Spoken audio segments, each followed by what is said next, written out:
Itinuturing ito na invasive species at may negatibo manong epekto sa mga hayop na natural nang naninirahan sa bansa. Pag nag-introduce ka ng isang exotic species, so wala siyang natural predator.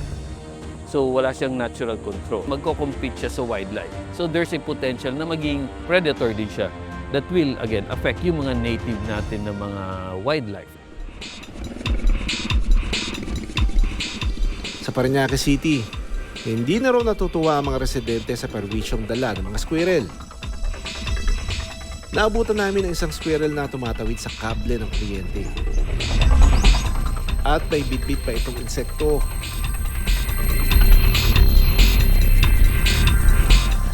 Nang makahanap ng magandang pwesto,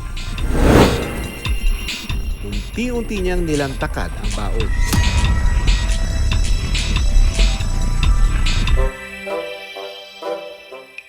Ang ilan, kahoy naman ang trip ng ngatngatin. Habang ang isang ito na nakayakap sa puno, patingin-tingin lang at parang malalim ang iniisip.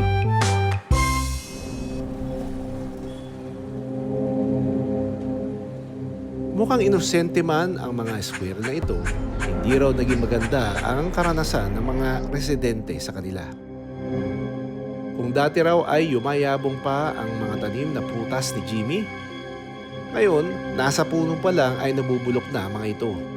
Parati, kinakain yung mga fruits ng mga trees ko. What they do is just eat a piece. Kasi ilipat sa kabila, kakain ng konti, ilipat sa kabila. Mayroon ding lugar kung saan ang paborito naman nilang ngatngatin, kable ng kuryente. Look at that transformer. Nasunog yung isa dyan. Kinagat niya Doon na walang kami ng ilaw dito. Hindi lang yun ang unang pangyayari. Mga 2-3 beses na.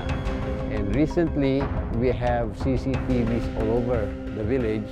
Kinagat lahat yung mga fiber cables. We can just put them in a place na hindi nakakakos na